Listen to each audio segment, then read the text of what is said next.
Guys, welcome back to my channel. আমি আপনার তোমরা কেমন আছো? আশা করি তোমরা সবাই ভালো আছো আর আমিও বিন্দাস আছি। তো আজকের ভিডিওটা অনেকটা স্পেশাল হতে চলেছে, চলো দেখতে থাকো কী কী হতে থাকে। তো সকালবেলা দেখতেই পাচ্ছ বরমাসের কাজে বেরাচ্ছে, তখন থেকে ভিডিওটা শুরু করছিলাম। তো এখানে আমার চোখে রোদ লাগছিলো বলে মুখটা ওরকম করছিলাম আর কি। তো এখানে দেখো বরমশাই সবার প্রথমে একটু গাড়িটাকে মুছে নিচ্ছিলো, কারণ একটু ধুলো হয়ে গেছে। এখানে বরমশাই আমাকে টাটা করলো, তো আমিও টাটা করলাম। তো দেখো টাটা করার পরে ও বেরিয়ে গেল অলরেডি। তখন আমার রান্নাবান্না হয়ে গেছিলো আর কি। ওকে টিফিন মিফিন দিয়ে ও বেরিয়ে গেছে। এবার আমি গিয়ে স্নান করে পুজো দিয়ে তারপরে খাবো। ততক্ষণ আমি রান্নাশাল কি বলছি, সরি গাইজ, এখানকার মতন ভাষা হয়ে যাচ্ছে এখানে থেকে থেকে, মানে রান্নাঘরটা একটু পরিষ্কার করে নিচ্ছিলাম। তো চলো দেখতে থাকো, ততক্ষণ পরিষ্কার করে নিই। এখানে আজকে রান্না কি যেন করে দিয়েছিলাম গাইস, ভুলে গেছি কি রান্না করে দিয়েছিলাম। দাঁড়াও মনে করে বলছি। হ্যাঁ, এখানে পেঁপে আলু, না পেঁপে আলু না, কি আজকে করলাম যেন মনে পড়ছে না গাইস, কী করলাম। হ্যাঁ, কুঁদরি আলুর চচ্চড়ি আর সয়াবিনের তরকারি করেছিলাম। তো সেটাই বড়মশাইকে করে দিয়েছি, ও নিয়ে চলে গেছে আর খেয়েও গেছে। ওই ওখানে একবার রান্না হয়ে গেছে না, ওই জন্য উনুন শালটা ভালো করে, মানে উনুনটা আর কি ভালো করে ন্যাতা দিয়ে নিলাম, কারণ ওটা নাকি এঁটো হয়ে যায়।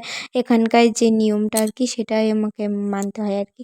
তো ওই জন্য আর কি ওখানটা ন্যাতা দিয়ে নিলাম। তারপরে এইখানটা ভাত খেয়েছিল, তাই জন্য এইখানটাতেও ন্যাতাটা দিয়ে নিলাম। এবার আমি স্নান করে চলে এসেছি। তো দেখো মুখটা দেখে বুঝতেই পারবে ফ্রেশ ফ্রেশ লাগছে। এবার আমি পুজোও করে নিয়েছি, এবার খাবো। ঝুড়ি ভাজা আর একটা কাঁচা লঙ্কা নিয়েছি মুড়িগুলো খেতে। তো এখানে রাতের বেলা দেখো মা এখানে চালের গুঁড়ো গুলে দিয়ে গেছিলো। মা প্রথমে 2-3টে তুলে দিয়ে গেছে, তারপরে আমি কচি সরা ঢাকনি, মানে যেটাকে আমরা চিতল পিঠা বলি, তো সেই পিঠোটাই বানাচ্ছিলাম। তো দেখো গাইজ কি সুন্দর ফুলেছে। এই পিঠেটা না গাইজ মাখার ওপরে ডিপেন্ড করে কতটা মানে কেমন কি ভালো হবে না হবে। প্রথমে মাই তো চালের গুঁড়োটা মেখে দিয়ে গেছে, মানে গুলে দিয়ে গেছে।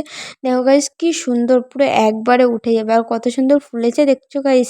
মানে আমি যা এখানে মা বলেছে এইভাবে কিছুক্ষণ রাখবা, কিন্তু যেটা মাখে না ওটাই না গাইজ অনেকে মাখতে পারে না। আমি তো বাড়িতে একবার ট্রাই করেছিলাম, জীবনেও হয়নি। তো এখানে এসে মা গুলে দিয়েছে ময়দাটা, আর আমি করছি, বেশ ভালোই লাগছিল করতে। আর আমাদের বাড়িতে না গাইস পিঠে মানে হতেই শেষ। এই শীত পড়েনি গাইস, অনেক দিন আগে থেকেই পিঠে করা শুরু হয়ে গেছে। তো দেখতেই পাচ্ছ পিঠে মিঠে করে সকালবেলায় গাইস আমার শরীরটা ভীষণই খারাপ ছিল আর কি। মেয়েদের যেসব এখানে মান্থলি যে প্রবলেমটা হয়, তো আমারও সেই প্রবলেমটাই হচ্ছিলো, ভীষণ পেটে ব্যথা করছিলো। আর এখানে দেখো গাইস, মানে মান্থলি প্রবলেম বলতে পিরিয়ড যেটাকে বলে, আমারও পিরিয়ড হয়েছিল। ওই জন্য এখানে দেখো গাইস ওষুধ গরম জল সব কিছু নিয়ে বসেছিলাম, শরীরটা ভীষণ অসুস্থ লাগছিলো। তারপরে একটু ভালো লাগায় তো উঠে তোমাদের সাথে শেয়ার করছিলাম। তারপরে একটু বিছনা কাঁথা গুছিয়ে নিয়েছিলাম। প্রায় তখন দুপুর গাইস, মানে 12টা-1টা বাজে। এবার আমার কালকে রাত থেকে পেটে যন্ত্রণা করছিলো। এবার আমি না বিছনা ছেড়ে উঠতেই পারছিলাম না। আমি আগে ঘরটা পরিষ্কার করি, নাহলে কোনো কাজে এনার্জি লাগবে না। ওই জন্য প্রথমে আগে বিছানাটা তুলে ঘর-বার ভালো করে পরিষ্কার পরিচ্ছন্ন করে মুছে নিয়েছি। আমার না গাইস এই সময়টায় ভীষণ মুড সুইং হয়। মানে ওই যতক্ষণ তো পেটে ব্যথা করবে ততক্ষণ তো প্রায় আমি বিছানা ছেড়ে উঠতে পারবোই না। আবার যে পেটে ব্যথাটা করবে ঘামাবেতেও কত এনার্জি চলে আসে গাইস গায়ের মধ্যে। মনে হয় এটা করি সেটা করি, কত এনার্জি পেয়ে যায়। কিন্তু সেই টাইমটা আর পারি না, পারি না। ওই প্রায় 5-6 ঘন্টা মতন ধরে নাও যে আমার শরীর ভীষণ অসুস্থ থাকে। তো এখানে দেখো সর্বপ্রথমে বিছানাটা ভালো করে তুলে নিচ্ছি। আর গাইস প্লিজ আমার কোল বালিশ আর মাথার বালিশের এটা অ্যাভয়েড করো, কারণ ওই পাশের বালিশের ওয়ার দুটো ছিঁড়ে গেছে। আমি কিনছি না, কারণ আমাদের এখানে চার্চের মেলা হবে, তো ওখানে যাব। ওখানে বেশ কম দামে সুন্দর ওখানে ওয়ার পাওয়া যায়। ওই জন্য ভাবছি যে এখন আর কিনবো না। এই তো ডিসেম্বর পড়েই যাবে, ওই জন্য থাক 2টো দিন, ওই জন্য আর কি করিনি। তো এখানে দেখো সর্বপ্রথমে আমি আলমারির ওপরগুলো মুছে নিচ্ছিলাম। এগুলো সপ্তাহে আমি 2-3 বার, সপ্তাহে 2-3 বার না হলে সপ্তাহে 2 বার করে চেষ্টা করি অন্তত আলমারির এইখানগুলো পরিষ্কার মারবো, একটু পরিষ্কার রাখার, কারণ যা ধুলো গাইস আমাদের এখানে তো আগেও একবার শেয়ার করেছি, ঘরের দিন অন্তত ঘরে যদি 3বার ঝাঁটা দাও, তারপরেও তুমি যদি একবার ঝাঁটা দাও তোমার ঘর থেকে ধুলো মানে একটু বালি বালি মতন বেরাবে, কারণ চারিদিকে তো মানে ধুলো মাটি না। তো এখানে দেখো গাইস, তারপরের দিন আমি একটু রেডি হয়ে নিয়েছিলাম, তারপরের দিন বলতে গাইস আজকে। তো একটু রেডি হয়ে নিয়েছিলাম, একটা জায়গায় নেমন্তন্ন ছিল, দেখো এই শাড়িটা পরবো, প্রিন্টটা খুব দারুণ গাইস। তো বিছনাটা একটু অ্যাভয়েড করো, কারণ গাইস আমি বিছনার চাদরটা আজকে ধুয়ে কেচে দিয়েছিলাম, ওই জন্য বলছি। তো দেখো সর্বপ্রথমে এখানে শাড়িটা পরে নিচ্ছিলাম, আর নতুন শাড়ি না গাইস আমার একটু পরতে মানে আমার পরতে ইচ্ছা করে না নতুন শাড়ি। কেন বলো তো গাইস, মানে ওই খড়খড়ে যেই ভাবটা না, ওটাতেই আমার অসহ্য লাগে, আমার গার মধ্যে কেমন লাগবে। কিন্তু এই শাড়িটা না খুব নরম গাইস, এই শাড়িটা মাকে মানে ভাইফোঁটাতে মায়ের বড়দা দিয়ে গিফট করেছিল। মা বলে তাহলে তুমি পরো, এটা পরেই চলো, কারণ তুমি এটা নরম আছে শাড়িটা। মানে শাড়ি আরও ছিল, মা বলছিল এটা পরেই চলো নতুন শাড়ি, তা অন্যটা মানে পরতে হবে না, কারণ সে মানে নরম শাড়ি পরতে আমি ভালোবাসি, ওই জন্য এই শাড়িটা নরম ছিল বলে মা আর কি আমাকে বলছিল তুমি এই শাড়িটা পরে নাও। তো দেখো সর্বপ্রথমে আমি শাড়িটা সুন্দর করে পরে নিচ্ছি, এখানে পিন আপ করে নিচ্ছিলাম। এবার পিন আপ করে এবার আঁচলটা ঠিক করার সময় দেখো গাইজ, মা একটা সিল তুলেছে, মানে শাড়ির যে সিলগুলো থাকে মানে ভালো করে তুলিনি, ওই কাগজটা না মানে নিচের যে আঠার দুটো কাগজ থাকে, একটা কাগজ চিপকে রয়ে গেছে, ওপরের কাগজটা উঠে গেছে। এবার সেটা তুলতে তুলতেই তো আমার 1 ঘন্টা সময় চলে গেল, কারণ এটা নখ দিয়ে খুঁটে খুঁটে তাও তো পুরোটা উঠিনি বলতে হালকা হালকা হালকা হালকা থেকে গেছে। তো নখ দিয়ে আমি খুঁটিয়ে খুঁটিয়ে অনেকক্ষণ ধরে চেষ্টা করার পরে তো শেষমেশ আমি ঠিকঠাক করতে পেরেছি। চলো দেখতে থাকো। মানে এই জায়গাটা সুন্দর উঠে গেছে, মানে এই পাশটা, এবার ওই পাশটা না আর উঠছিল না। দেখো গাইজ এই দিকটা ভালো করে উঠে যাচ্ছিল, কিন্তু খানিকক্ষণ পরে না ওই দিকটা মানে ওই দিকটা অনেকক্ষণ ধরে উঠছিল না। তো ওটাই নখ দিয়ে খুঁটুর খুঁটুর খুঁটুর করে তুলতে তুলতেই 1 ঘন্টা। তো অবশেষে রেজাল্টটা দেখো গাইস, মানে একদম সামান্য একটু একটু লেগেছিল, এটা কোনো ম্যাটার করে না, ঠিক আছে। তো এবার আমি ওইখানটা ধরে একটু ভালো করে পিছনটাতে পিন আপ করে নিয়েছিলাম, কারণ আমার না শাড়ি পিন করতে ভালো লাগে, কিন্তু সবসময় পিন করতে ভালো লাগে না। ধরো ক্যাজুয়ালি এখানে সেখানে গেলাম, আমার পিন করতে ভালো লাগে না, এমনি এক পিন করতেই ভালো লাগে। তো এখানে দেখো তারপরে আমি এই চুলটা বেঁধে নিচ্ছিলাম, আর আমার যে হেয়ার ফল হচ্ছে গাইস, কি বলবো। তো দেখো গাইস সামনে এখানে এই সাইডটা অ্যাঙ্গেলটা দিয়ে বুঝতে পারবা কতটা চুল উঠে গেছে।